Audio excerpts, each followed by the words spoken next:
Hello, everybody, and welcome back. It is once again time for the Wagon Sports Podcast. We have a loaded show for you guys this week.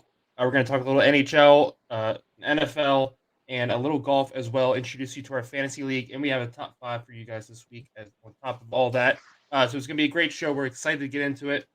Without further ado, we're going to go ahead and get started.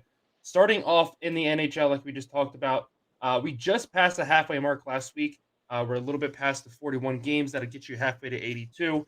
The All Star break will happen next week. We'll make sure we break down all that stuff for you next week as well. But this week, we just want to do a little midway check in, who we think, how we feel about our respective teams, and then look at some predictions, our past predictions, and looking ahead now that we're halfway. Who do we think is going to win it all? Who do we think is going to take home some awards at the end of the year? So let's go ahead and get right into it. First and foremost, Nick, we'll start with you. How do you feel about your team so far? And just discuss them a little bit. I'm sure that I could probably speak for all Kraken fans, crackheads, if you will, when I say that this team's making me very happy.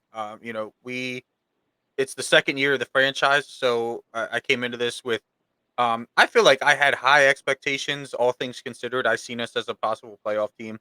Um, but we've exceeded even my higher expectations so far. From an impressive, to say the very least, midseason 8-game win streak that included a 7-game away win streak. We're sitting third in the Pacific right now with 3 games in hand to the second place Kings and 4 in hand to the Golden Knights. And if we win tonight, we're sitting back on top of the Pacific Division. With all that being said, I would like to see some more consistency. We kind of mentioned it briefly, talking back and forth before the show. Um, we have 2 7+ game win streaks, and both of those win streaks are followed up by 3-game losing streaks. We seem to play better on the road, so I feel like if we can get the home ice advantage into Seattle, bring it to Pledge Arena, I think that we could definitely be a scary team from the playoffs. Yeah, absolutely. Slade, we know you don't watch much hockey, but and your Blues aren't doing the greatest. But how are you feeling? Um, I'm feeling down. I'm feeling bad. It's a rough start.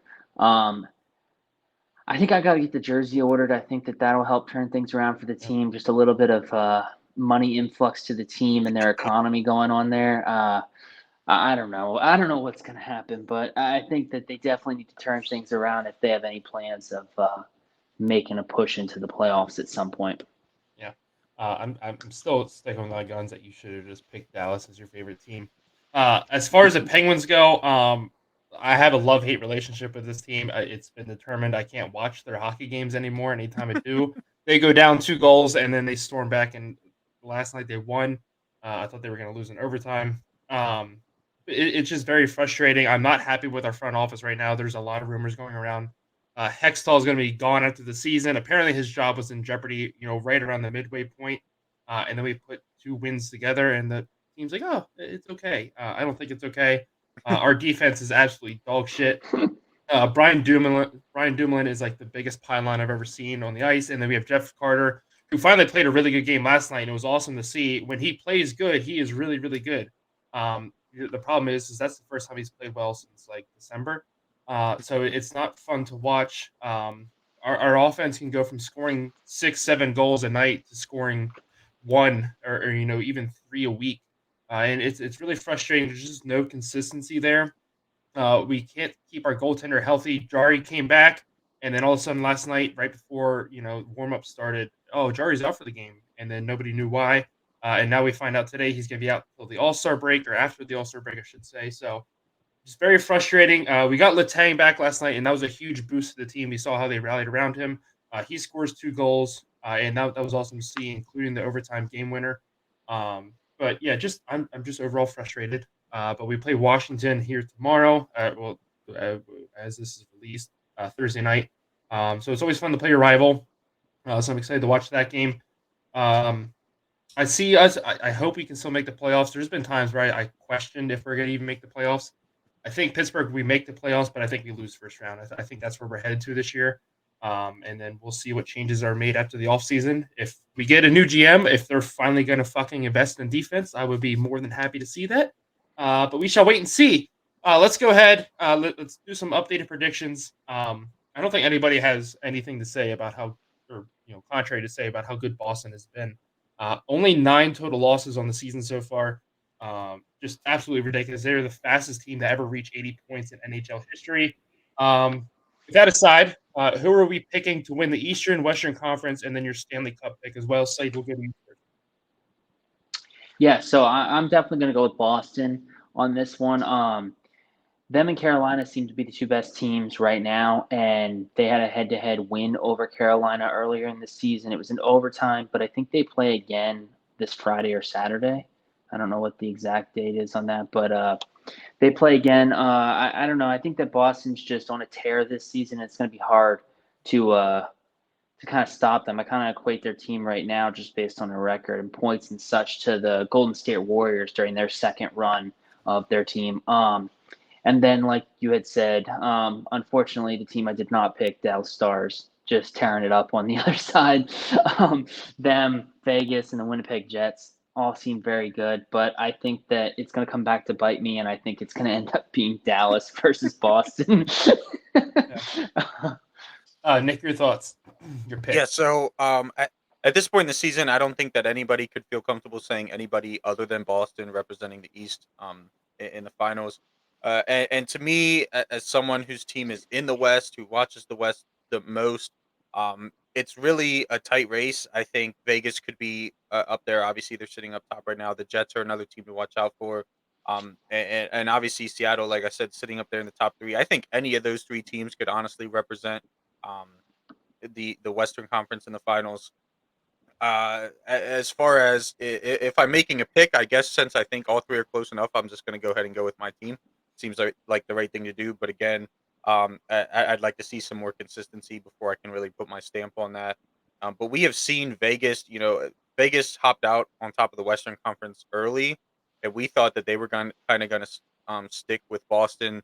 Or stick with Boston as far as points go and everything like that. But they've kind of fallen apart. I don't want to say fallen apart, but they've shown some weaknesses that people have taken advantage of. So I think that the Western Conference is absolutely wide open. Yeah, I'm kind of agreeing. I agree. Boston is absolutely playing elite hockey right now. Again, first to 80 points or fastest ever to 80 points. Um, I don't think that this pace is sustainable for an entire season, and they've continued to prove everybody wrong. Everybody keeps saying, well, sooner or later they're gonna fall flat in their face.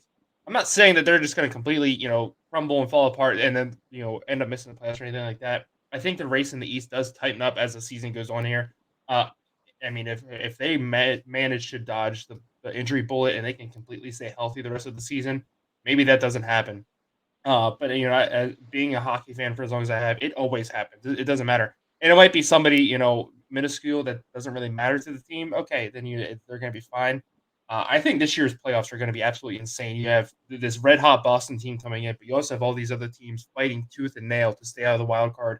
If you look at the Metro Division, the Penguins are one of those teams fighting to stay in the wild card hunt. We have 56 points right now. The Rangers have 59. Washington is 56, and the Islanders have 51. So it's a tight race there. And then you go back up to the Atlantic Division. Tampa Bay is 61, Buffalo 53, and Florida 52. So a lot of really good teams all hanging around right there. And then once we get to the playoffs and you get to that 7-game series, anything can happen. I have seen multiple Tampa Bay teams, and not just Tampa Bay, but they're the most recent one, lose first round when they're the number one overall seed. They're the President's Trophy's winners. So I mean, the playoffs are wild. For now, I would definitely still pick Boston. I'm not going to go against that. But I'm just saying I'm not. Things can definitely tighten up in a heartbeat in the East. As far as who I think is going to win the West, I'm going to go with Dallas as well. They're a deep veteran team right now. They have more playoff experience than a Vegas or a Seattle if they were to get to that situation. Again, I think Vegas, we've seen it the past few years. I'm thinking they're still going to fall apart, but we shall wait and see. So I'm going to go with Dallas versus Boston in the Stanley Cup Finals right now is my prediction. Last little check-in we have here with the NHL is who we think is going to take home some awards at the end of the season. The first up, who do we think is going to win the Vezina Trophy? That is the best goalie award. Nick, we'll go to you first. Yeah, so probably not varying much more than anybody else who would say this right now, but I think that, and I believe it's Linus Allmark. Am I pronouncing that? Okay. Yep. I was pretty confident on the Linus. I wasn't sure if there was a trick to the Allmark. I couldn't remember actually hearing his name out loud, but leads the league in goals saved above expected with 21 and a half. Again, he's on the winningest team in the NHL right now. I'm not sure what his win number is, but I know it's high. And I just think that uh, while I'm sure the help around him and the success of the team around him helps him be a more successful goalie, you can't argue with, again, that 21 and a half goals above expected. And that could be a huge difference between, them only having 9 losses and maybe them having 19 losses. So as of right now, he's my best net winner. Yeah, I mean, just to add more stats, what you said, he leads the league in goals allowed average at 1.82, save percentage at .938, and he has the most wins at 25. So he's my pick as well, unless he has a spectacular collapse in the second half of the year, or if unfortunately he gets hurt, which I don't want to see. But I think it's his award to lose at this point. Slade, anything different? Yeah, you already know who I'm picking. Let's hear I it. don't know how to say his last name, but it's Yes, you Jake do. Ettinger. Ottinger. Ottinger. Close enough. He loves it. Yeah, he Anyway, loves it. he's You know what? Don't he's even buy 21 the St. Louis 7. jersey. Just Yeah, buy I the know, I know. I Dallas should jersey. just switch it up right now. Yeah, It's it's all right. early. Fuck it. It's I've early. only Yeah. talked about it on like 4 episodes. We just delete them. It's like that person that's crying for help, like writing songs and stuff. That's Slade right now. He's just like, But here's please the allow thing. me. Here's the thing. Now, this might be a dumb question, Mhm. but do the goalie jerseys come like size for a goalie person, No. or do they sell them all the same size? Yeah, they'll come like a normal size. Okay. Because I don't want to be getting like a That's an honest freaking question. 3XL, No, that is that was Yeah. a good question. triple wide jersey. Like He gets a obviously medium and it could fit Tater. obviously I'm not ordering like a game worn jersey because that shit would be massive. But I mean, any stats to back it up, or you're just going with Ottinger? yeah, I mean he's second in the league in saves, tied, second in shootouts, and I guess the save percentage is .925. He's 21-7-5, which is tied for fourth. And he plays tonight against Carolina, so he's going up against a really good team. So we'll get to see how that shakes out for him. Yeah, definitely. I'm trying to look here and see if it's. I know they still have one game at least, but that's in Dallas. I need to see if they play in Pittsburgh at all. All right, next award up at the halfway point is to the best defenseman. This is the Norris Trophy. I have a little bit of surprising pick. I'll go first. I'm going with Erik Karlsson. He's had a huge bounce back here. He's has 64 points right now, which is actually seventh in all of the NHL, and I believe he's sitting second or third in assists. The only kind of knock against him is his plus minus is -5 right now. But at the same time, he's playing on one of the worst teams in the NHL. I shouldn't say one of the worst. There's way worse, but he's not playing on the best team right now. San Jose sits seventh in the standings over in the Western Conference. So he could definitely be on a better team, but I think that and they have a -40 goal differential. I will say that as well, but I think he's doing his best on an absolutely terrible team. So I'm going to give him the award. Slade, we'll go to you first. Your thoughts on who's going to win the Norris Trophy? I don't really know, so I was just gonna agree with you. Okay, good call. Nick, who do you got? Yeah, well, to be fair, I am also agreeing with you here, and pretty much for the same reason. I think that there's a couple names that you could definitely throw around here, but I think that Carlson has really done the most with the least amount of help compared to everybody else around him. Like I think of some other names, Kale McCarr. I, I I think that he has better help around him. Whereas, like you said, Carlson is just on a I don't want to say crappy team, but a lower level, not necessarily or playoff competitor team, and really doesn't have the stats that he puts out. I think are more relevant to his work and the effort that he brings on the ice. As he earns every stat he gets basically. All right, moving on. Next, before actually moving on, I just wanted to talk about McCarr. The only reason I didn't put Kale McCarr there, his production was definitely a little bit down this year, and also he's hurt right now. I don't think there's any real timetable when he's going to be back and playing 100%. I mean, we know from all of the other sports that we watch, that's always a huge knock against these guys. Next, the word up is who do you think is going to have the most goals? Um, I think we're all going to agree it's going to be Connor McDavid again. He's leading the league right now with 40 goals. I think the next closest guy is like 30. Yeah. So he already has a huge lead. Every time we turn on the TV, he's putting up another highlight reel goal. And then as far as points, the Art Ross Trophy, I went with McDavid again. Again, 88 points, leading the league. He's willing his team to like victory every night. 73 or So something. Yeah. yeah. So that'll wrap up. Wait. I'm gonna go. With a Okay. different guy, David Okay. Pastrnak, who's Pasternak. only Yeah. 3 or 4 goals behind Connor Okay. McDavid. That's fair. He's Yeah. got 37. He's in second. I That's say fair. he definitely has a better chance of getting more goals than he does more points right now. Yeah. Yeah. That's not a All bad right. choice. That's not. No, I don't disagree with you there. Moving on, it's time to go back and wrap up the divisional round for NFL this past weekend, NFL playoffs, and also give you our predictions for conference championship weekend. So first game up we had was kind of a shocker. I'm skipping Saturday. We got to go straight to Sunday and talk about this. We thought it was going to be game of the weekend. It was nowhere near anywhere close to that. Uh, Bengals going Bengals going to Buffalo, just steamrolled them the entire game. Nick, your thoughts on this game? Yeah. This game really told me two things. One, Joe Burrow. This is my opinion thing. One, Joe Burrow is the best quarterback in the NFL, and two, Josh Allen is overrated, and that means a lot coming from me. I've been on the Josh Allen bandwagon since the Bills were talking about possibly trading him.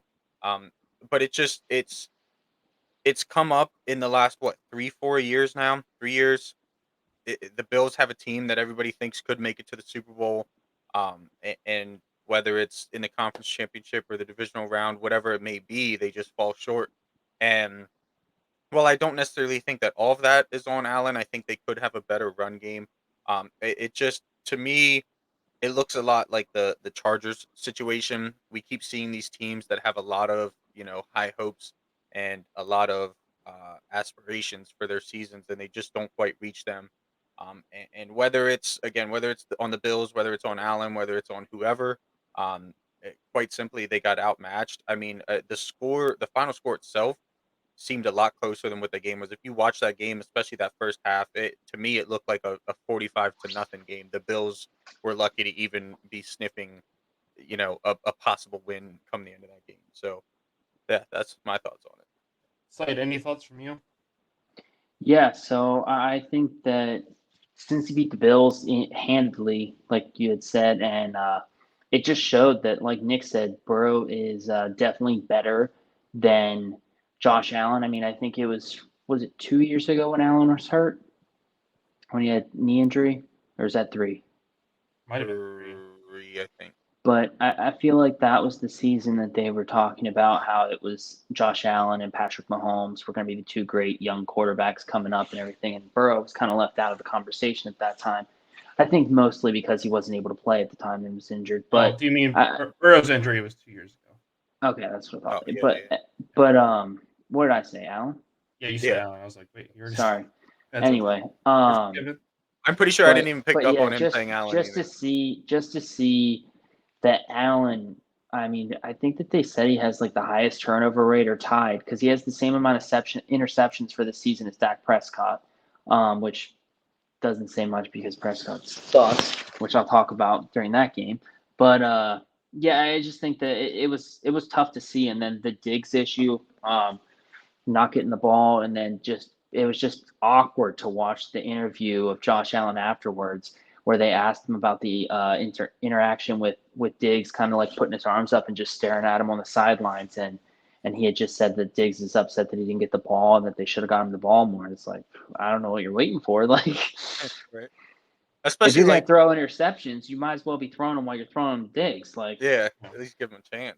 And like I understand that somebody had mentioned to me like the wide receiving cores are obviously insanely different. I mean, I don't know if there's anybody in the world that would take Diggs and Davis over Chase, Higgins, that Boyd. Honestly, from Higgins top to out here bottom. putting people in hospitals. Yeah, yeah, like without even hesitating. And Yeah. I do understand that to a point, but I think that um again, I did see a TikTok where I believe it was the GM of the Bills was talking about, oh well, the Bengals have it easy because they got these guys on rookie contracts, and we're paying Josh Allen this, and we're paying Diggs this. Like that's the NFL, and if you can't get past that to build a Super Bowl winning team, then you're never going to. At that point, you're just waiting for the right stroke of luck, and that's not a good way to go about things professional sports world.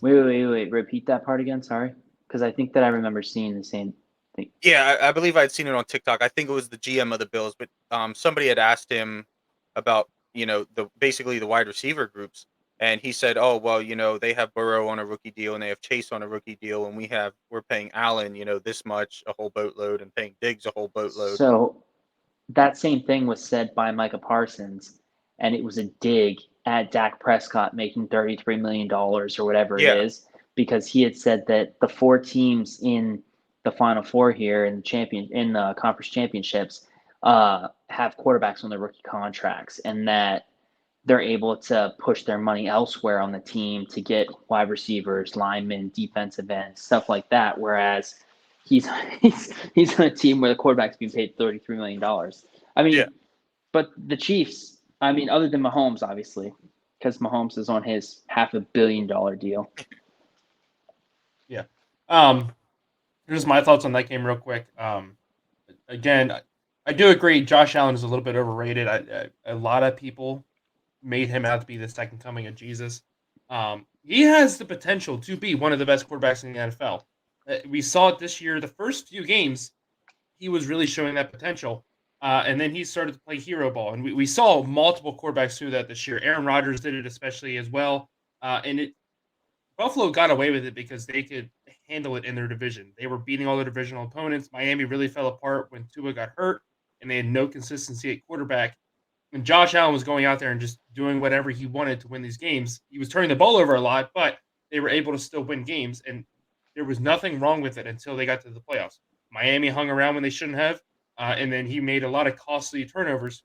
I will also say Buffalo has not had a run game the past few years, and I don't understand what they see about that doesn't raise alarms. There was no play action. Their run offense is if Devin Singletary gets 2 yards, Josh Allen will get 5 yards, and then we'll throw the ball. That's not a proper way or an effective way to run an offense.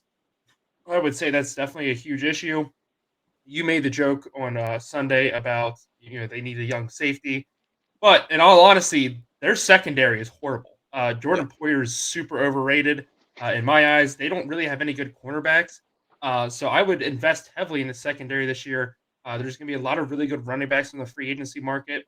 I would go get one. I think Josh Allen would be more than willing to take a pay cut to get to a Super Bowl. He's had to deal with this letdown. I think it's on the table now too to trade Stephon Diggs for a first round pick. I think a team would be willing to do that, and I think that absolutely happens. Call the Bears. I would love to have Stephon Diggs on the fucking Bears. I don't. No, we can't waste his talent for 4 years. Yes, he can. He's Yeah, done it save the that last for- 4 years. He's save done that it the for last 4 Adams. years. And they will need Allen to take a pay cut for them to get a young safety, because the one that was injured is still going to be on the payroll Yeah, true. due They're to still the paying. Bills doing their good deed. The same thing the Steelers did with Shazier, Yeah. keeping him on so he can keep the insurance and get the help that he needs to stay healthy. Let's go ahead. Let's look at some other games. I think it was a surprise on how close and competitive the game actually was. But Jacksonville's dream season ends with a 27-20 loss. I definitely had concerns about Kansas City. We saw Mahomes go down, and he's been walking around the past few days at the facility, no ankle brace or anything on. So that's good news for Kansas City fans as well. Slay, we'll go to you first. Your thoughts on this game? Yeah, so the Jags made it closer than what anyone I think wanted it to be. I forget what the I mean, they had a chance to tie it at the end there. Mhm. right. I mean, at one point it was 17-20. Definitely that was at the same time that Mahomes is wincing while dropping back on his ankle. And for some reason, he was not just throwing it out of bounds when he was getting close to getting sacked. He's like trying to run out of the pocket with it. I have no idea what the thought process is there. I think the saving grace for them this upcoming week is that they get to play at home. He doesn't have to take a day to be on the plane to go out and whatnot, But yeah, I just think that it's going to be a rough upcoming week for the Chiefs if Patrick Mahomes is not 100%. Yeah. I'll just say it real quick before we go to Nick. Again, it's hero ball. I don't know what's got into a lot of these quarterbacks this year and why they're not trusting their systems and trying to do everything themselves. But he took a lot of unnecessary abuse there and a lot of bad decisions with the ball. But I mean, shout out Chad Henne, the great Michigan quarterback coming in and saving the day. Um, but yeah, and I mean, kudos to Jacksonville. Like I said, if it isn't for two costly Lawrence mistakes, I mean, they're absolutely still in that fight. Who knows? Maybe that game goes overtime, and then whenever that happens, usually bad things happen to road teams like Kansas City. But you never know. But it was very cool to see Jacksonville come so far this year when a lot of people didn't think they would, and prove a lot of people wrong. I think they're going to be running the AFC South for years to come. I think Tennessee is going to be in the decline here. Indianapolis, I don't know what's going on there. I don't even know how to address that. And it's going to take 4 or 5 years to get Houston to a position where they're challenging, even for a wild card spot. I would say. Nick, your thoughts on this game? Yeah, so like I said about the other game that we talked about, this game showed me something about quarterbacks. So I already said that I thought Joe Burrow was the best quarterback in the league. I think Patrick Mahomes is second, and I think that this game showed me that an injured Patrick Mahomes is still in the top five. I do think that he was taking too much abuse. He should have been a little smarter, but he was still doing what he needed to do to get the team to win. A hell of an effort by the Jaguars. I honestly thought, especially like you said, once Mahomes went out, and even when he came back limping, I thought this is the opportunity the Jags need. Trevor Lawrence has never lost on a Saturday in his life. Here it comes. But it didn't end up working out for him. That's all I right. hate those stats to begin I with. know, right? Like Trevor I Lawrence hate has them. never lost on a Saturday at 4 p.m. when it was 60 degrees. Like, come on now. But anyway, yeah, it was definitely a great game to watch. I was, excited to, be able to witness that. I really thought the Jags had a chance. And yeah, they're gonna be scary to come, and if or scary in years to come. Sorry, they might be a little scary to come too. I don't know. That's their business. But, um, but no, if I'm the Chiefs, I think I would have rather played the Bills. In all honesty, I think the Bengals are just looking too good right now. Especially with Patrick not being 100%. That Bengals D line is going to put some work in. It's going to be interesting next week. Yeah, let's go ahead and move on. I mean, there's not much to say about this game, other than the fact that Philly looked really good on Saturday night. I think they came in. They've heard the talk for weeks. Hey, the Giants have looked really good the last few weeks. They rested their starters against you the last time. You guys have been struggling, and we saw how well they handled going on the road to Minnesota. I think Philly was tired of hearing it. They're ready to prove that they're Super Bowl contenders. They came out. They just punched New York in the mouth. 4 straight quarters, they did not let up at all. Huge win for them. Nick, your thoughts first on that game? Yeah, so I was one of those people that had some faith in New York and thought that I didn't think New York would win, but I thought that New York would cover, make it a good game, whatever. Um, but as I look back on this, this win for the Eagles is no more impressive than the Dallas beating Tampa Bay in my eyes. They beat New York twice in the regular season. One of those games wasn't close, and they had plenty of rest. Again, New York just had to fly to Minnesota, play a game, and then obviously the flight to Philly is a whole lot faster. But nonetheless, go into Philly against a rested Philly. Um, I didn't see. I should have known that it wasn't going to end up that well. But again, not that impressive, especially like comparing it to that Dallas Tampa Bay game. Dallas whooped up on Tampa Bay. Everybody said, "Oh, they're going to end up beating San Fran." And honestly, that San Francisco game shouldn't have been as close as it was. San Fran should have ran away with that. Dallas definitely got a few good breaks their way. And pressuring a rookie quarterback obviously is going to help you out, but it's just the way it is. I think Philly's going to have a rude awakening coming this weekend. I think it's still going to be a great game, nonetheless. But they're going to need to pressure Brock Purdy if they want any sort of success in that game. Because just being in Philly and thinking, oh well, we just whooped up on the Giants. This ain't the Giants coming in.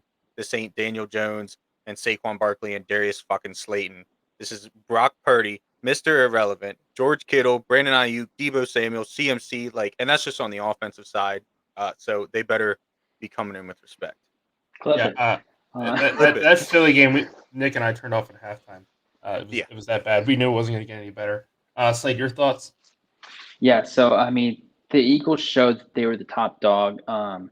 We saw early on in the season they started running the table and getting a really good offensive showing each and every week. And we just saw them firing on all cylinders this past weekend. The fact that you said they didn't let up, I guess they let up in the third quarter because they didn't score at all in that quarter. But it's just it's going to be interesting to see how this works out this upcoming week. But like you both had said, they definitely showed that they quieted the people that were hating on them and saying that, oh, the person that gets the bye usually comes out sluggish. They quieted the people that said, oh, like you had said, George, New York rested their starters against you last time. Like I think they went out there and they just ground and pound football for the entire game. Yeah. Moving on to I think a game that we have a lot to say about. Dallas and San Fran. This is a Sunday nightcap in the divisional round. Dallas had their chances. Again, Nick, like you said, I think San Francisco really played down to their opponent, if I'm being honest. But Dallas still had their chances. Dak Prescott throws 2 costly interceptions. They get a kickoff return that should have been for a touchdown. Broken up at the last minute. Um, Here we are again with Dallas. I don't think they've won a divisional game since 1990s. Just I think. Well, first of all, I can't stand Dallas fans. First of all, one, I know it's all staged, but two, why the fuck are you breaking televisions? Like it just doesn't. If Not I just want to become a breaking them, running them millionaire, over. if I want to become a millionaire, I'm moving to Dallas. And every year when it comes NFL playoff time, I'm running a TV store and I'm just How do you selling think Mattress crazy deals. Mac makes all this fucking money? He's in Houston. He does mattresses. That's different. No, he does everything. Haven't you seen his store? He's got like a kitchen and all kinds. We don't talk about that sack of shit. I'm glad he lost all the money, but I'm sure he probably put the same amount of money in the 49ers. But yeah, anyway, I don't know what else to say. I think everybody else is saying it. It's time to move on from Dak. I never thought he was that great to begin with. Again, kind of like Josh Allen, but not as good. He can show flashes of how good he can be as a quarterback and really lead a team. And then he gets in these high pressure situations. He's a black Kirk Cousins, half black Kirk Cousins, and it's hard to watch sometimes. Don't give me that. Yeah, It's the PR true. department got a little worried there, but Yeah. No, but yeah, he is severely overrated. That defense is what kept them in this game. They have one of the best defenses in the league. But their offensive line needs improvement. Zeke just disappearing at the worst times the entire season. Literally getting swallowed by 3 guys. I heard that he uses that dark visor so he can't see how bad his stats are. Yeah. He got swallowed by 3 guys on last play. Last thing I'm going to say about this game is I pray I'm never as stupid as whoever lives in Texas and draws up these last minute plays. Just dear God, it is horrible football to watch. Any time a Texas team, and again, I cut Slate some slack. I didn't go look through the Texas Longhorns or Texas Tech or anything like that. Just terrible last minute plays. But TCU, Texas A&M, and Dallas all ahead. I don't know what they're drinking. I don't know what's in the water in Texas that just causes them in the last minute to just lose all sense of common sense and composure. But it's hard to watch. I'm done rambling. Slade, your thoughts on this game? Yeah, so I think we saw firsthand that Dak is the problem with Dallas. 49ers basically tried to hand them the damn game. Like you said, the 49ers played down to the Cowboys. Obviously they had injuries from McCaffrey. What was that, like midway through the game or something like that? I think he only had like 10 attempts or 10 carries or whatever. But just to see that, a week after Stephen A. Smith says to Dak Prescott's dad, his kid's going to throw 2 interceptions. It's just a week late. He throws them the next week. Just ridiculous. I have not liked Dak since he came into the league. I think that I like Jameis Winston more than him, and that's hard to say. But yeah, it was a very defensive game, I guess I would say. But Purdy still threw I think he threw 30 passes, 19 completions. It was just a tough game to watch. I think of the 4 games, this was the worst game to be Sunday night. I think this would have been better for Saturday morning just to ease your way into the weekend of football. Then you get the Bills, Bengals, and then you follow it up with the 2 games that were electric. Even though the Eagles blew out the Giants, it was still a better game. But yeah, that's my thoughts on that game. Yeah. Nick, I'll let you go before I get my last words. And then Yeah. So first of all, like you said, I think that everybody is finally, at least everybody that hasn't already, is finally coming to the realization that Dak's the problem. I think Ezekiel Elliott is also part of the problem. I think Jerry Jones is a huge part of the problem. I think that Jerry Jones sees Dak and Zeke in that year they put up when they were both rookies. I believe it was 2016, if I remember correctly. And he has like grasped onto that and thought, yeah, this is the team. These are the two players I could build around and build a Super Bowl winning team. And next thing you know, you have a literal last round or last pick overall in the draft who now has in his rookie season now has as many playoff wins as your previous two quarterbacks. Um, Something's got to give here. I think that Dallas is filled with, especially Jerry Jones' mind, some of the most overrated players in the NFL. Ask a Dallas Cowboys fan about Trayvon Diggs; they'll swear that he's the best corner in the league. Let's be honest here; the only people saying that is Cowboys fans. The man had a game-changing pick in his hands and dropped it. It literally fell in his breadbasket. He just dropped it. He didn't want nothing to do with it. I think that if I'm Dallas, I think to some extent you take Micah Parsons and keep Tony Pollard because I think Pollard is the better back there. I think that he can do stuff with you, and maybe a couple pieces in your O line and you just scrap the rest of it. I know people like CeeDee Lamb. I said at the beginning of the season that CeeDee Lamb was not going to be good enough to carry the passing offense on this team, and he hasn't. Obviously, he's looked good. He's put up stats, but when you're the best receiver on a team, that's bound to happen. I think that Dak is half black Kirk Cousins is probably the best thing I've ever heard anybody say to describe him because his ceiling is great. When you look at his ceiling, he has the ceiling of being a top 5 quarterback in the NFL, but his floor is bottom 5 in the NFL. And you're not going to win Super Bowls with a quarterback like that. And as long as Jerry Jones continues to grasp on to this viewpoint that he has of, oh, these two guys are going to lead me, they're going to continue to make the playoffs and fall short. yeah. Just the last thing I want to say about Dak Prescott before we move on. And maybe Slade does disagree with it, but I hate people who go after Dak Prescott and are like, well, how can you hate this man? Look at all the good he does in the community. I don't give a shit if Mother Teresa plays for the Bears, and God rest her soul. But if she sucks at football, I don't like her. I don't care. And thank you for everything you did for the community, and you are a great person outside of football. When I am But watching football, you need to be good at yeah, football. at I the don't end of the care day, what you're that's doing your outside. job. Your job isn't giving It's like homeless kids food. Like, the last few years, I love JJ Watt. He's a great person, but you could see his decline. And I was like, yeah, he's not that good. And I'm not afraid to go out and say, yeah, JJ Watt hasn't been good the last few years in his career. Has nothing to do with the kind of person he is and the great yeah, work he does. And that's why I can't. The Dallas fans are like, how can you hate this man? Look how because he sucks. I can throw a better football than Because your Dak team Prescott. is I paying the can. person $33 million to force you to not make it deep into the playoffs. yeah, Yeah, no. If you want The somebody to do next that for person, $1 million, call me. I will come do it. but the thing is that these guys, I mean, they're all doing work for the community, but it's all a tax write off for them. So whoever Jerry Jones pays $30 million to be the quarterback after Dak Prescott is going to take a portion of that money and give it to the community for his yeah. tax write off. I'm I not think saying that that's not what they I'm glad do. I'm glad you brought up JJ Watt because I think Micah Parsons is going to be JJ Watt. I think he's going to be really great at his position, but he's going to be on the wrong team his entire career. I think that's TJ Watt.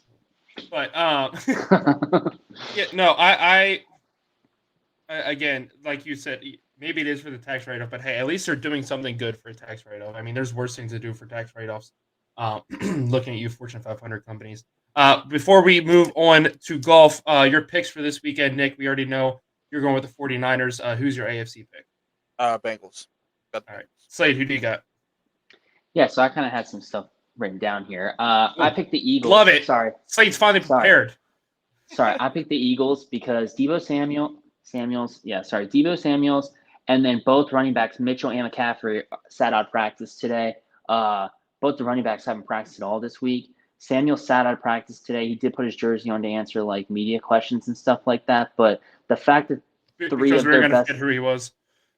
well, yeah, exactly. But the fact that three of their star players that they would need for this upcoming weekend sat out of practice, not just because they wanted to rest them, but because they were injured in the game last week. It doesn't sit right with me, and I'm not going to bet for them. I mean, I would love to see the 49ers go over the Eagles because fuck Philly, but I think Fuck that I Philly. got to go with Philly. And then also, I just think that Purdy has not had that horrible game yet.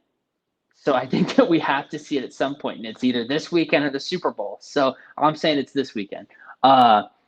Then to the AFC, I think the fact that Patrick Mahomes got hurt this past week, I think they're downplaying how his ankle is at this point. He hasn't practiced all week. That's obvious. That wasn't going to happen. I think it does help him that the game is in Kansas City because he doesn't have to get on a plane, take away from any of his rehab stuff. But I think that the fact that the Bengals got the win against the Bills last week with 3 backup offensive linemen, I mean, Joe Burrow threw the ball like 40 times last week, and that was with 3 dudes that he didn't know if they were going to be able to keep the guy in front of him. The one guy could not. He was just getting in Burrow's face every single play. But aside from that, I think that they're getting one of them back this week. The other one's questionable. So I think that it's going to be a Bengals versus Eagles Super Bowl, which is going to be crazy because it's 2 North teams, kind of close. So it'll be interesting. Yeah. I'm going to go with the Bengals as well. Again, they beat, I almost said Cincinnati. They beat Kansas City in Kansas City last year in one of the best games I've seen in I wouldn't say recent memory. But I think the way that the Bengals have been able to do so much with so little on that offensive line, they invested heavily in it last year, and they came out in the first 3 games. They were leading the league in sacks. I believe they led the league in sacks the entire season. And then they go to the playoffs, and then Baltimore just sacks the shit out of them the entire first game. And then they still find a way to win. They go to Buffalo, who's supposed to have this really good defensive front, and they actually held them pretty well throughout the game. And they win a huge game, 27-10. I think they have enough fire in that team to win the AFC. On the NFC side, I'm in the same boat as Slade. I would love to pick the 49ers and say that they will. Um, I think Brock Purdy's time is up, though. Even if they get McCaffrey and Mitchell and Debo to all play, and I think they will, they're not going to sit out this point in the season. Um, I'm not saying Purdy's going to come out and throw like 6 picks or anything like that. He just hasn't. There's been a few games where he has been really special, but a lot of the time he's just kind of meh and a little mediocre. And I think that's what's going to show this weekend. You can't have that kind of performance in an NFC championship game on the road in a place like Philly. Again, I would love to sit here and pick the 49ers and say that they're going to win. I just think that, Cinderella's shoes finally going to fall off and break. And I think it's over for Purdy. But again, no hate to him. I think going in the next season, the 49ers are in a dream situation. Trey Lance is going to be back healthy. And then you have a really good backup in Brock Purdy, or however you want to flip that situation after camp. The 49ers haven't made the next few years at the quarterback position.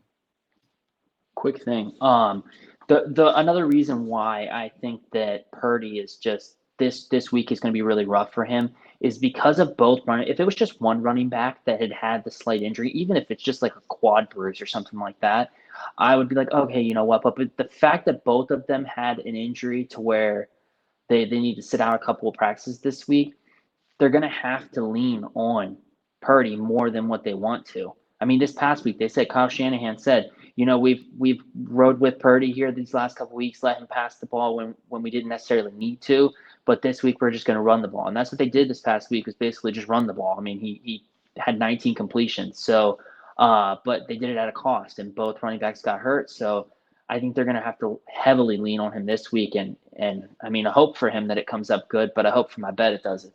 Yeah. All right. Moving on, Nick, you have anything else to add? Nope, I'm good. All right. Well, it is time to finally talk some PGA. The Farmers Insurance Open kickoff today. Again, we are recording on Wednesday. A lot of big words for Emma tonight. But with the Farmers Insurance Open comes our golf fantasy league. Now, I understand there's a lot of golf fantasy leagues out there, but this is our own personal one that we run. One friend decided to do it with us this year, so shout out to Sam. So we're just going to introduce you guys to our rules and how it works. And then every week from here on out, we're going to give you our picks, who we're riding with that week, give you updated standings, and, of course, review the previous week as well. So this week, the Farmers Insurance Open is taking place at Torrey Pines. The first 2 rounds are split between the North and South course, and then the final 2 rounds will be at only the South course. Um, Great action on day one. We had a hole in one. A lot of really good groups are together this week. You have Rom, Thomas, and Fee now together. You had Zalatoris, Scheffler, and Homa in another group. So a lot of very interesting groups, a lot of great action. And so without further ado, let's go ahead and just get into our rules. This is our Jack Wagon Sports Fantasy Golf rules for 2023. Abbreviated version. Obviously, we had a much longer version that we had to explain to Nick 4 times. Uh, but what you got to do? We will pick 6 golfers every week. 5 of those will be starters. 1 of those will get benched. The bench needs to be set by the start of the 3rd round. So this week will be on Friday. You can only use the same golfer as a starter 7 times. So when we get like time for the Open and stuff, you're going to see bottom tier guys you've never heard of in your life. That's just kind of how it has to roll with our strategy here. But last year, Nick also picked the same guys every other week and was winning. So we got tired of that. We had to change up He the rules. cleaned up. Yeah, you had the Yeah. same option to pick Yeah, those we guys. did. No, he No, we cleaned did up. not. Because Yeah, because Oh, when I yeah, was yeah, winning, yeah, I yeah, was we picking did. last. So yeah, but then we would pick the guys you always won with, and that would be the week that they sucked. yeah, well, hey, We I'm also just did that good. snake I don't know what draft. to tell you. Yeah. Yeah. But moving on. So the way our points works, if you pick the winner, you get 25 points. If your player gets the top 3, you get 15. Top 5, you get 10. If you pick a top 10 placer, you get 8 points. Top 25, you get 5 points. If they make the cut, you get 1 point. If they miss the cut, you get 0. So without further ado, I'm gonna fix this here, and then Slade, who are you taking with your picks this week, and why?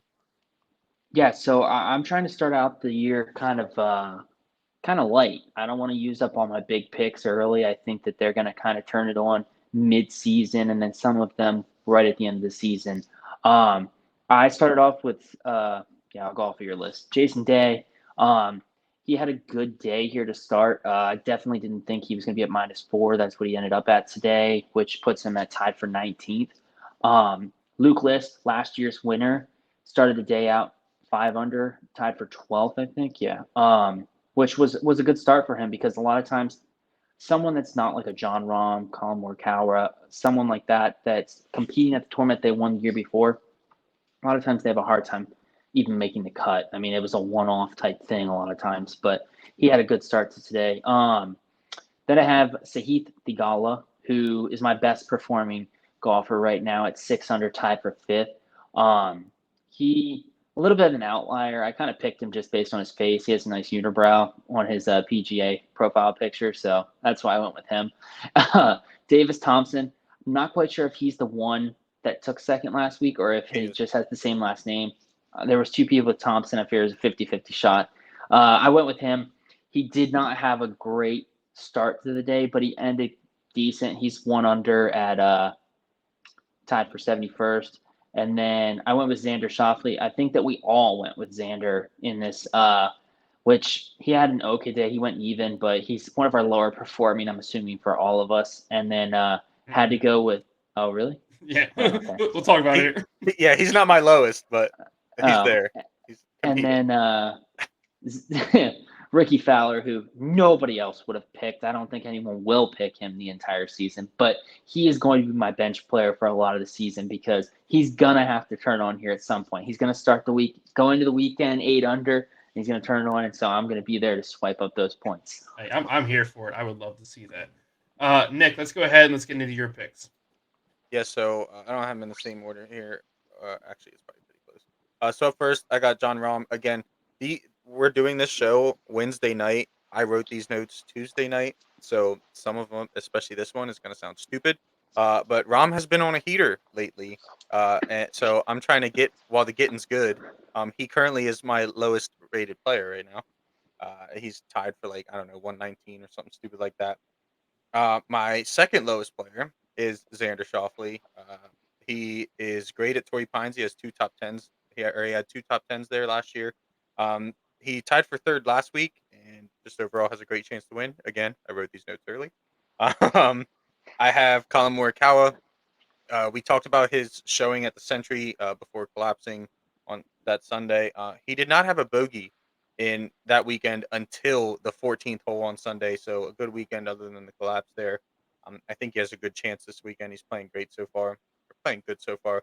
I also have Jason Day. He's the only multi-time champion currently in the field for the Farmers Insurance Open. I have Adam Hadwin. He was kind of my quiet sleeper pick. Again, we got to spread these picks out, so you got to find some sleeper picks somewhere. He is 6 for 6 on the season, and half of those are top 20 finishes. He also has a very good history at Torrey Pines. And last, I have Taylor Montgomery. He is 9 for 9, 8 of those being top 15 so far this season. I think that's all that needs to be said. He's playing some great golf right now. Yeah, really, you and I are going to have a lot of similar picks. John Rahm, again, he's been playing so well here. Back-to-back wins in his last two starts. Today was the first time, and I believe like over 200 days, that he had a bogey in his or finished above par in his round. So again, I think he'll be fine going forward. He gets a break tomorrow with the difficult weather coming in. He's going to be on the North Course. He's going to be sheltered from that wind a little bit.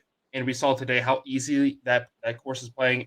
It's not going to be easy at all tomorrow, but it's definitely going to be a little bit easier than the South Course. If he can make the cut this weekend and get in, I think he's fine. He won the U.S. And Open here. Sorry, go ahead. Finish your thought real quick. Well, I was just going to say, just to touch on that a little bit. Anybody that played the South Course, we talked about the South Side, especially like you look at Sung J M. I believe he's sitting at -4 and played the South Course today. Anybody that shot better than -3 playing the South Course today is going to be in a really good position to make a run into the weekend. I wanted to say that while I was talking and forgot. Yeah, no. But yeah, I think going into the weekend, as long as he makes the cut, he'll be 100% fine and good to go. Again, he's won the U.S. Open here. He's won this event before. He's got engaged here. He loves this course. This is his course. He just had a rough day out there. And I was watching Tinder profile. Yeah, I was watching the Golf Network here when the round was over, and a lot of people were talking. Nobody, I think, took into consideration the fact that he just won last week, turned around, and had to start playing another tournament in 3 days. I understand it wasn't the biggest event; it wasn't like a major or anything like that, but still, there's a lot that goes into winning these, and then you got to turn around and you have a short turnaround to get yourself ready for the next tournament. It's going to take a little bit of time for your body to adjust to everything. My next pick, I went with Xander Schauffele as well. My biggest thing is with that eagle or the albatross he had in the final round, the charge he made up through the field. He came back from his back injury. He was at that Century Tournament of Champions, had to withdraw after the first round. He was only swinging the club at 80%. When he came back at the American Express last weekend, a lot of people were like, is he going to be ready yet? Or is he kind of going to nurse himself back in? And that, like I said, as we saw on Sunday, he's ready to play. So again, kind of a player with a hot hand right now. Not showing in the scoreboard, but shooting even par. He did play the North Course, so the easier course, but still, I think he'll be fine as long as he can salvage a little bit tomorrow on the South Course in the difficult weather. Next, I went with Colin Morikawa. Again, same kind of thing. Let's see here. In his 4 starts so far this season, he has 1 second, 1 top 10, and 2 top 25s. At the end of the day, he's still a top 10 player in the world golf rankings. He's still good. We saw today he struggled with his putting again. Tomorrow, again, is going to be difficult, but I think he's fine. I think we have not seen the best yet of Colin Morikawa this season. Taylor Montgomery, I picked because I needed somebody because Scotty Scheffler said he was going to play in the tournament, and then he decided not to. But I did go with Montgomery. A lot of the experts were picking him as well. 9 starts this year. He has 5 top 25s, 4 top 10s, and 1 third place finish. So a young guy on the tour that is really starting to make some waves. Next up, I went with Jason Day as well. Again, somebody that we have seen at the peak of this sport, and then he fell off the map the last couple of years. He has played really well to start the season so far. In 7 starts, he has 5 top 25s and 1 top 10. I don't think he's going to get back to the point where he's challenging for majors. We'll have to wait and see. But I think he's going to be a good, consistent golfer here this season. And last up, we had Max Homa. And for my picks, again, somebody had to put in last minute. But I'm a huge homosexual. I love Max Homa. I think he's a great golfer. He had his first son, and he's been playing really well ever since. He won the Fortnite Championship.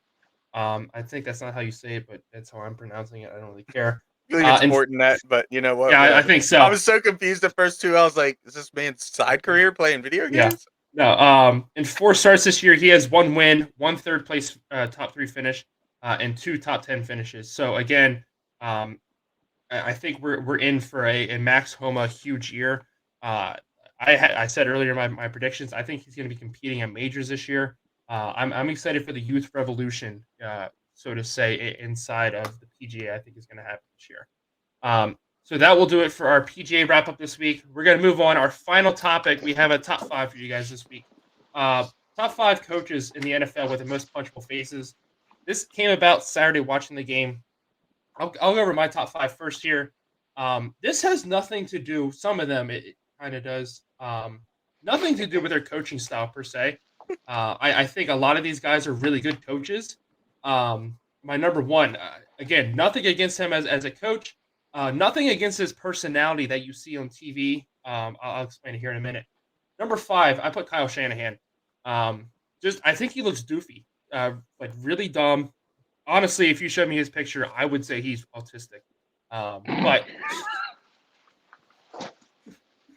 I can't stand his face. But again, a great coach. It has nothing to do with his coaching. I mean, we've seen how good he is with the 49ers, other than the fact he's the reason they blew 28-3 the Falcons. I think Kyle Shanahan is a great coach. Number 4, Mike McDaniels. Is that his name, Mike McDaniels? For the There's Raiders. Mike and there's Josh. Okay, yeah. Which one's is the Raiders? No, Mike McDaniels is the Dolphins. Josh Josh McDaniels. is the McDaniels. You're Raiders. right. I'm sorry. Josh McDaniels of the Raiders. Again, just looks like a doofus. I don't think he's a good coach either. Number 3, Mike McCarthy. Just the 3 chins I can't stand, and he sucks at coaching too.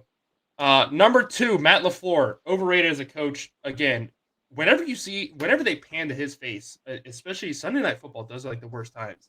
It looks like he's about to shit himself, and I can't stand the way he looks. Number 1 on my list is Nick Sirianni. Again, I think he's a wonderful coach. He has done amazing things with the Eagles this year. And it's nothing to do with his personality. A lot of people don't like, the way he acts, the way he talks to the camera and stuff. I don't have an issue with it. His face, I just cannot stand his face. Yeah. Okay. Who wants to go next? I'll go.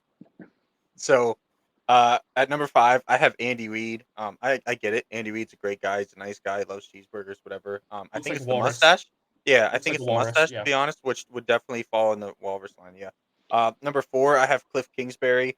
Part of that has to do with his coaching, because he's a fucking moron. But his face definitely is just one of those, like, you see him in a club. You I didn't just even wanna think walk about that because he got fired. But yeah, Yeah. that's a good See, one. I was debating putting him on here because I was going to try to stick with active, but I was like, he just got fired, so I'm Yeah, putting him. no, that's okay. Yeah, I like it. My number 3 spot, I have Kevin Stefanski. Ooh. I feel like he kind of looks like Cliff Kingsbury. So that that kind of equals itself out there. But I don't know. I don't like the way he looks. Mhm. At number 2, I have John Harbaugh. I'll be upfront. I'm not a fan of the way either Harbaugh brother looks. But only one of them is here in the NFL to talk about, so I'm going with John Harbaugh here. I don't know. I've always had a thing for John Harbaugh. I used to be friends with somebody that was a big Ravens fan, and I guess I just had to see him more often than some other coaches. So I don't know. Just not a big fan of his face. And then number 1, I put Mike McCarthy. I tweeted out here the triple chins thing. They definitely they make me want to speed bag. Yeah. Not that I've ever done that before, but I could definitely try it out on Mike McCarthy's face. And I'm Good just tired of place to seeing learn him. it. Yeah, exactly. Yeah. And not only the way he looks, but as a coach, I find it fitting that he struggled. Now I believe he won a Super Bowl with Green Bay, right? He did end up winning Somehow, one of yeah. them. Yeah. Yeah. But other than that, he was good at taking the team as far as it could go and then failing. So it's just fitting that he ended up in Dallas. I hope he stays. I enjoy seeing it. He can stay there as long as he wants. But yeah, definitely punchable face. All right, Slade, let's hear your top 5. So, quick question, Nick. Who did you say? What did you say his name is? Kevin Stefanski. Yeah. So, George, Kevin Stefanski, Cliff Kingsbury, Matt LaFleur, and Kyle Shanahan. Who looks like they have more autism? I think Shanahan. I really do. Because they all kind of have similar traits and It's just characteristics, like facial characteristics. no, look- it's just they look for very me, similar. and maybe it's just the fact that I've seen Shanahan more. He's been a more prominent face, even when he was on the Falcons. Like nobody on the Falcons cared about the head coach. It was literally all about Kyle Shanahan, and the 49ers have been so good since he got there. Again, you just see his face all the time. But for me, it's just a look. Like when they pan him on the sideline, Yeah, I never took notice I to think it, he's but like now sitting that there I look going, at it, like hold on here, hold on. Let me get this. Oh, that's not even a new picture of him. He has a scruff now. Yeah, but like I mean, his ears, like he just, I don't know. like every time they I pan him on the sideline, it looks like he would rather be eating crayons than coaching football. And Yeah, so that's it happens. jokes aside, I do think it's pretty crazy that him, Mike McDaniels, Matt LaFleur, they were all on like who was it, the Cleveland Browns or something like that. Like yeah. they were all part of the offensive staff there. At the Think of how same many of time, them came from Washington. yeah. Well, I know Shanahan, Sean McVay. Yeah. Hurts, doesn't it? It is. But starting at mine are a lot the same as yours. Number 5, Mike McCarthy. Don't like him at all. I think the fact that he went to Dallas, he's one of the problem childs, which means that Jerry Jones will make him part of his actual family. So him, Dak, and Ezekiel Elliott will have a lifetime contract to the Loserville. Number 4, Mike McDaniels. I mean, I think that the fact that he wears his like khaki length sweatpants, smoking his vape. The greatest comparison I've ever heard of Mike McDaniels is the joke that he looks like his dad runs the team, left for the weekend, and left him in charge. And that's exactly what he looks like. Yeah. And I'd never heard a more accurate representation. When somebody said that, I was like, holy That's shit, great. That's right. Just the way he carries himself around and stuff. It's like, yeah. Like sometimes I hate him, but sometimes I'm like, yeah, like you're kind of cool. But then I'm like, I think you're that also for the kid that's trying 2023, too like, hard. yeah, I think that he's on the right track. Like for his style of coaching, I just think that he's a tad over. Like you got to know when to be serious. Like you're getting paid millions of dollars to do what you do. Vaping on the sideline in the middle of a playoff game, a really close game, probably not. Yeah, but I can't hate that because I know, like I've been that guy like going in the bathroom to like. So I get it. I get it. You know damn well he was smoking those outlawed flavor ones too. Oh yeah, anyway, he's got connections. Number 3, Doug Peterson. I don't like him. He looks like the blonde-haired dude from Dumb and Dumber to me. I just think it's Harry. Is that his name? No. What's the other name? Lloyd. Yeah. But yeah. Number 2, Andy Reid. Andy Reid also would be number 2 on my list of all time. Who do you want to get a burger with? So yeah. I mean, it depends on what you're great doing. Great guy. But and then like, number 1, I'm not afraid to admit I have a punchable face, but I feel like you guys would, like if we were just hanging out, like you're fine with that. But at the same time, like if you looked at me, you're like, I could punch you in the face. I'm like, yeah, that's understandable. That's fair. There's plenty of times I looked at Nick like I could do that, but we're boys. It's fine. Yeah, we're boys. Number 1, I went with the same as George, is Nick Sirianni. I think that ever since you brought that up last week, I have not been able to get his face out of my head. He's been having nightmares about it. So I had to watch the way I said that. So yeah, I just don't. Yeah. And again, it is like I think the tipping point for me was it was after the touchdown. He got in the camera and was like shaking his head. And just like the way he like had his, it was cool. But and again, I'm not hating that he does that. That's cool to have that energy about your team. It's just in that moment I looked at him and was like, I could punch you in the face and not feel anything, like, and just be perfectly fine with my life, and I'd probably feel a little bit better. But yeah, that was pretty cool though. He went up and did like the hip bump with whoever got the touchdown reception, and then he just did that in the camera, like. Yeah, again, super cool coach. I would love to play for him. Just want to punch him in the face. This turned in from us like talking crap on people to us being like, this person's really. I would love to have. Yeah, they're actually really great people, but I think the only one. So my top 5, I wouldn't feel bad about punching McCarthy. My bottom 3, actually my whole bottom 4, I wouldn't feel bad about punching him in the face. I'd be like, yeah, I did a good thing. Sirianni would be like, I'm sorry, man, but like I had to. Yeah. Shanahan, I would be on the fence. Just depends on what he does that makes me punch him. But that's my top 5. That's everybody's top 5. Thanks everybody for hanging out with us this week. As always, please don't forget, head over to w.gg, use code JackWagon for 10% off your order. It would help us out. We have merch on the way. We'll be debuting that next week. Show that off to you guys, and then merch store will go live. We are excited for that. So make sure you guys come back next week to check all that stuff out. Thank you for checking out this episode. We really appreciate it. If you missed past episodes, go back and check those out as well. We will see you guys next week. Have a great week. I think we have NASCAR to talk about next week as well, so that'll be fun. Blue. But enjoy your guys' weekend. Yep, see you guys.